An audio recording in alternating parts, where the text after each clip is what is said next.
So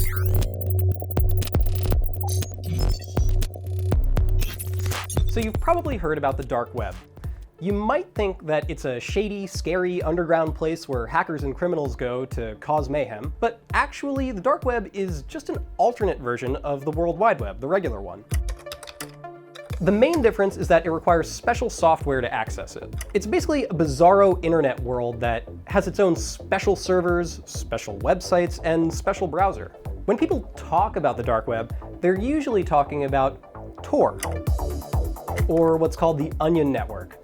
It gets the name because it uses a bunch of layers upon layers of math and code and encryption to keep things concealed. So yes, onions have layers, the Tor Onion Network has layers, and yes, ogres have layers too. You get it! We both have layers. The earliest version of the software is a few decades old, and it was created by the Naval Research Laboratory. It came out of the US military to protect US intelligence communications. Now it's maintained by a nonprofit group called the Tor Project that basically consists of a bunch of developers and coders who keep this thing up and running. It's totally legal to use, and people use it mainly to communicate anonymously. Getting on the network is simple. All you've got to do is download the Tor browser bundle, which is a bit of software from the Tor project.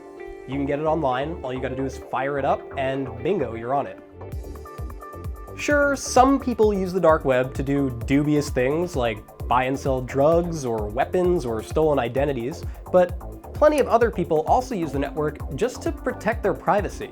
For whistleblowers, or really anybody who's just trying to escape the all-seeing eyes of the internet, think of Google and Facebook, at a minimum, the Tor network obscures your location on the internet, or what's called an IP address. It basically scrambles your digital whereabouts so nobody knows where you're coming from. Even though the dark web gets a bad rap from things like Silk Road, that underground Bitcoin marketplace that the FBI took down, it's got a bright side.